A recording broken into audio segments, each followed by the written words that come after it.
అనుకోని పరిస్థితిలో అనుకోకుండా వచ్చే పరిచయాలు మనిషి మానసిక ఆరోగ్యంపై ఖచ్చితంగా ప్రభావం చూపుతాయి. ఆ కొత్త పరిచయాల ప్రభావం కారణంగా జీవితం మారిపోయే సన్నివేశాలు ఉండేవి కొన్ని అయితే, జీవితాంతకాలం గుర్తుండిపోయే అన్ఫర్గెటబుల్ మెమోరీస్ కొన్ని ఉంటాయి. జీవితంలో వాటిని ఎప్పటికీ మర్చిపోలేం. I had also unforgettable memory with coincident situation and coincident people. నా జీవితంలో కూడా జీవితాంతకాలం గుర్తుండిపోయి ఎప్పటికీ మర్చిపోలేని ఇన్సిడెంట్ ఒకటి ఉంది. My self Arjun. I'm so introvert. నేను ఎవరితో సరిగా మాట్లాడలేను, ఎవరితో కలిసి ఉండలేను, ఎప్పుడు ఒంటరిగా ఉండడానికి ఇష్టపడుతుంటాను. ఇప్పుడు నేను ఇంటి నుండి బారిపోయి బయటికి వచ్చేసాను. నాకు మా ఇంటి దగ్గర ఎలాంటి ప్రాబ్లం లేదు. నిజానికి వాళ్ళు నన్ను చాలా బాగా చూసుకుంటారు. My father is a doctor. Is working in is own hospital. నాకేం కావాల్సి అది కొనిపెడతారు. కానీ నేను ఆ డబ్బులు, కార్లు, కొనిపెట్టిన వస్తువులతో ఎప్పుడూ హ్యాపీగా లేను. అందుకే ఇప్పుడు నేను చాలా ధైర్యం చేసి ఒక నిర్ణయంతో ఒక 10 రోజుల ట్రిప్ ప్లాన్ చేసుకొని ఇంటి నుండి బయటకు వచ్చేసాను. ఈ 10 రోజులు నాకు సంబంధం లేని, నాకు తెలియని 10 గ్రామాలకు వెళ్ళి అక్కడున్న వాళ్ళలో ఒకడుగా ఉండాలని ప్లాన్ చేసుకున్నాను. అందుకే ఈ letter. My dear parents, don't worry about me. నేను ఈ 10 రోజుల తర్వాత మళ్ళీ తిరిగి వచ్చేస్తాను. ఈ ట్రిప్కి నేను ఒక్కడనే వెళ్తున్నాను. It is very personal trip for me and my happiness. I hope you will understand my trip. నా కోసం మీరు వెతకండి. డాడీ, నేను 50,000 తీసుకువెళ్తున్నాను. మీరు నాకు కాల్ చేయడానికి ట్రై చేసినారు, ఎందుకంటే ఈ ట్రిప్ నేను వితౌట్ ఇంటర్నెట్తో చేయాలనుకుంటున్నాను. సో నా సిమ్ ఇక్కడ ఉంచేస్తున్నాను. Again I'm telling daddy, don't worry about me. నేను ఈ ట్రిప్తో చాలా హ్యాపీగా ఉంటాను. Trust me. బాయ్. అలా ఆ లెటర్ ఇంట్లో పెట్టి ఎర్లీ మార్నింగ్ 4 గంటలకే ఇంటి నుండి బయటికి వెళ్ళిపోయా.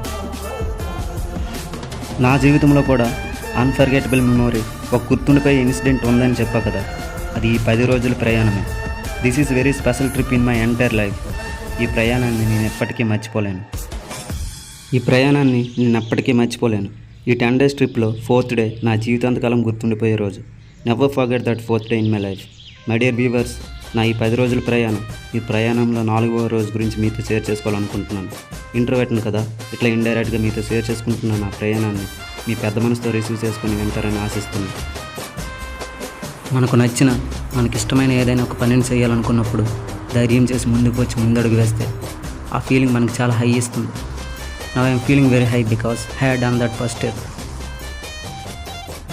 ఈ ట్రిప్లో ఫస్ట్ డే, ఫస్ట్ విలేజ్. నిజానికి నేను ఆ బైక్ ఎక్కేంత వరకు ఏ విలేజ్ వెళ్తాను అనేది నాకు కూడా తెలియదు. బట్ నేను వెళ్ళిన ఫస్ట్ విలేజ్, ఆ విలేజ్లో ఉండే మనుషులు, వాళ్ళ ప్రేమానురాగాలు, వాళ్ళ పలకరింపులు, ఓ అమ్మో, నేను అనుకున్న దానికంటే చాలా బాగుంది. పిల్లలు, వాళ్ళందరూ కలిసి ఆడుకునే ఆటలు, వాళ్ళ ఐకమత్యం, ఇది కదా రియల్ హ్యాపీనెస్ అంటే. అలా నేను నా ఫస్ట్ డే ట్రిప్ను చాలా హ్యాపీగా ఎంజాయ్ చేశాను. ఈ ట్రిప్లో సెకండ్ డే, సెకండ్ విలేజ్, కొత్త ప్రదేశాలు, కొత్త పరిచయాలు, భలే అనిపిస్తుండే.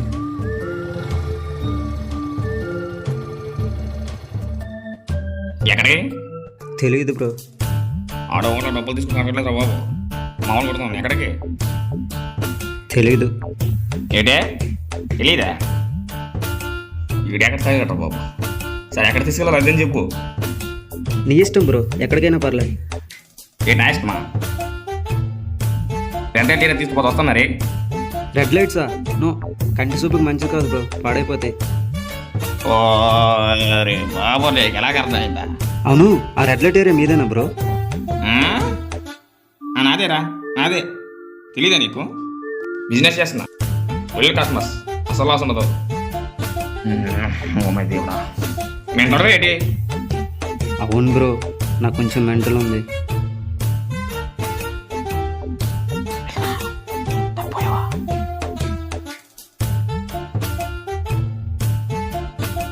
తిన్నావా?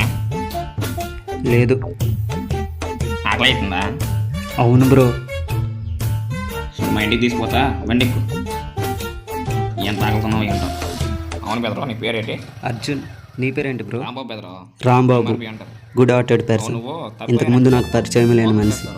నేను ఆకలిగా ఉన్నా అనగానే పాపం ఆకలితో ఉన్నాడు అంటూ జాలిపడి వాళ్ళ ఇంటికి తీసుకుపోయి తనకున్న దానికంటే ఎక్కివిచ్చే గొప్ప మనిషి రాంబాబు. బ్రో, నేను మీరు అనుకున్నట్లుగా మెంటలోని తప్పని కాదు, బట్ నీ అంత గొప్పడిని అయితే కాదని నేను అనుకుంటున్నా. Love you darling. Love you so much for your love and caring. నేను 10 రోజుల ట్రిప్లో ఉన్నా. 10 రోజుల తర్వాత ఈ నంబర్కి కాల్ చేయి అంటూ నా నంబర్ ఇచ్చేది అక్కడి నుంచి వచ్చేసా. అలా నా సెకండ్ డే ట్రిప్ ఆ రాంబో బ్రోతో చాలా హ్యాపీగా గడిచిపోయింది. నాకు మ్యూజిక్ అంటే చాలా ఇష్టం. నా ప్రతి సిచ్యువేషన్లో నాకు తోడుగా ఒక బెస్ట్ ఫ్రెండ్ లాగా నా ఫీలింగ్ అంతటిని అర్థం చేసుకుంటుంది, నాతో మాట్లాడుతుంది, నన్ను మాట్లాడిస్తుంది కూడా. అందుకే మ్యూజిక్ అంటే చాలా ఇష్టం, లేదు ప్రాణం.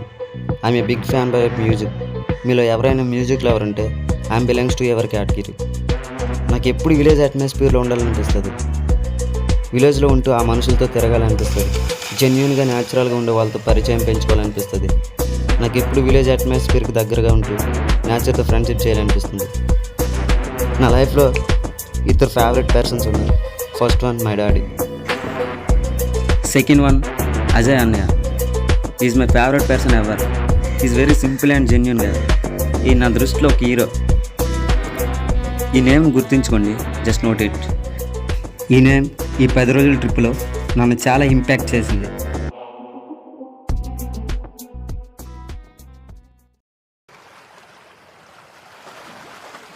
Fourth day, unforgettable day. నా ట్రిప్లో ఫస్ట్ 3 days చాలా అద్భుతంగా, చాలా ఆనందంగా గడిచిపోయాయి. ఫోర్త్ డే నేను ఆ రోజు బీచ్ ఉన్న విలేజ్కి వెళ్ళాను. నాకు బీచ్ అంటే చాలా ఇష్టం. నేను ఎప్పుడు బీచ్కి వెళ్ళినా అక్కడ ఇసుకలో కనబడిన అడుగులు చూసి అవి ఎక్కడి వరకు పోతే అక్కడి వరకు వాటిని ఫాలో అవడం నా అలవాటు. మనల్ని మనమే సరిగా ఉపయోగించుకోకపోతే మనం ఒప్పుకున్నా ఒప్పుకోకపోయినా మనం గొర్రె వర్గంలో ఉన్నట్లేరా అని నేను బీచ్కి వెళ్ళిన ప్రతిసారి బీచ్ నన్ను క్లాస్ పీకుతూనే ఉంటుంది. అలా బీచ్లో నడుస్తూ అలసిపోయిన నేను కాసేపు రిలాక్స్ అవుదామని పడుకున్నాను.